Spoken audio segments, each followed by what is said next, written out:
Guys, কেমন আছো সবাই? আশা করছি ভালো আছো।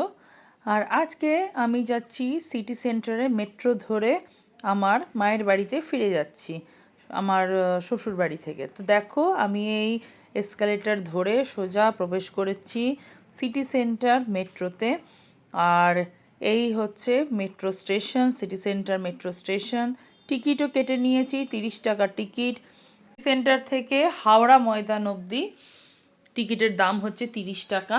আর এখন ট্রেন ধরবো, স্কেলেটর থেকে উপরে উঠছি। তোমরা এখানে যদি স্কেলেটর ইউজ না করতে চাও, সিঁড়ি আছে বয়স্কদের জন্য, বা যারা চাইবে লিফটেরও ব্যবস্থা আছে। তো চলো, ট্রেন তো এসে গেল, এবার ট্রেনে উঠে পড়তে হবে। এই যে গ্রিন অ্যারো দিয়ে রেখেছে যাতে কারোর কোনো অসুবিধা না থাকে।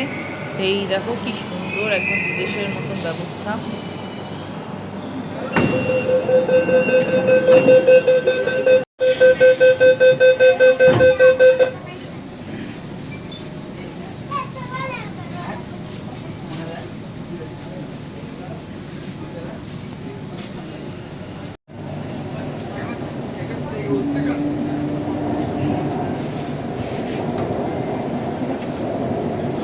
नहीं जाएगी।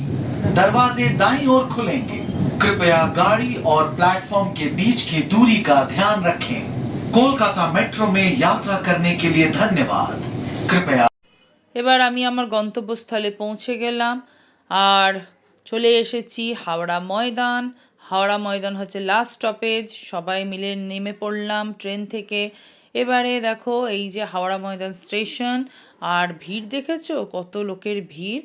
সবাই এখন আমরা আবার স্কেলেটর থেকে উপরে উঠছি, এর বাইরে বেরোতে হবে বলে।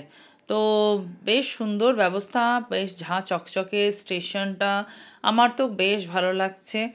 আর তোমরা কারা কারা এইভাবে মেট্রো করে যাচ্ছ, এই নতুন মেট্রোতে করে, তাহলে আমাকে কমেন্ট করো, আমারও ভালো লাগবে। আর এই দেখো, আমি কোন রাস্তা দিয়ে বেরোচ্ছি সেটা তোমাদের সাথে শেয়ার করছি। আমি কিন্তু যাচ্ছি শরৎ সদনের রাস্তা দিয়ে। তো এখানে অনেকগুলো গেট আছে, আমি এই শরৎ সদনের গেট দিয়ে বেরোচ্ছি। আর তখন সন্ধেবেলা, কিন্তু তাই লোকের বেশ ভিড় রয়েছে। কেউ ট্রেন ধরবে বলে কেউ বেরোবে এই রকম। আর এই দেখো কি সুন্দর লেখাটা, সত্যি আমাদের গর্বই কিন্তু এটা। হ্যাঁ, আমার মেট্রো আমার গর্ব। এই যে বেরিয়ে পড়লাম হাওড়া ময়দানে।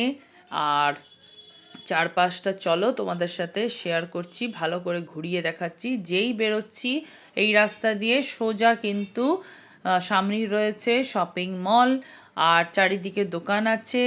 আর এই রাস্তা দিয়ে বাস করে যদি যাও হাওড়া স্টেশন বা যেখানেই হোক, এই দিক থেকে বাস ধরার সুবিধা আছে, ট্যাক্সি স্ট্যান্ড আছে, টোটো স্ট্যান্ড আছে। খুব সুন্দর। আর বেশ ঝাঁ চকচকে চারিদিকটা, আমার বেশ ভালো লাগছে। অনেক বছর পর আমি কিন্তু হাওড়া ময়দানে এলাম। আর এই দেখো সামনে রয়েছে প্ল্যাটিনাম মল, বেশ সুন্দর মলটা। আমি এই প্রথম এখানে আসলাম প্ল্যাটিনাম মলটা হওয়ার পরে। তার আগে এসেছি তখন এই মলটা ছিল না, তাহলে বুঝতে পারছো কত বছর আগে আমি এসেছি এখানে। তোমরা ক্যালকুলেট করে জানিও, আমার কিন্তু জানা নেই প্ল্যাটিনাম মলটা কত বছর হয়েছে। তো দেখো, এবারে আমি টোটো ধরে বাড়ির দিকে রওনা দিচ্ছি। আর এইটা হচ্ছে ফরসর রোড, ফরসর রোড ধরে যাচ্ছি। রাস্তাটা একটু এবড়ো খেবড়ো, যা হয় হাওড়ার রাস্তা, হাওড়া কলকাতা সবই সমান। আর ঠান্ডা দেখেছো, সাংঘাতিক ঠান্ডা। আমি পুরো কাঁপছি ঠক ঠক করতে করতে। কিন্তু আমার খুব মজা লাগলো। আর অর্ঘ্য বলছিল তুমি যেতে পারবে না, আমি তোমাকে নিয়ে যাব। কিন্তু আজকে আমি অর্ঘ্যকেই সারপ্রাইজ দিয়ে দিলাম যে দেখো আমি কিন্তু যেতে পারি, হাজার হোক আমি তো হাওড়ার বাসিন্দা। এইটুকুটা পারবো না? তো চলো, দেখা হচ্ছে নেক্সট ব্লগে। সবাই খুব ভালো থেকো, টাটা।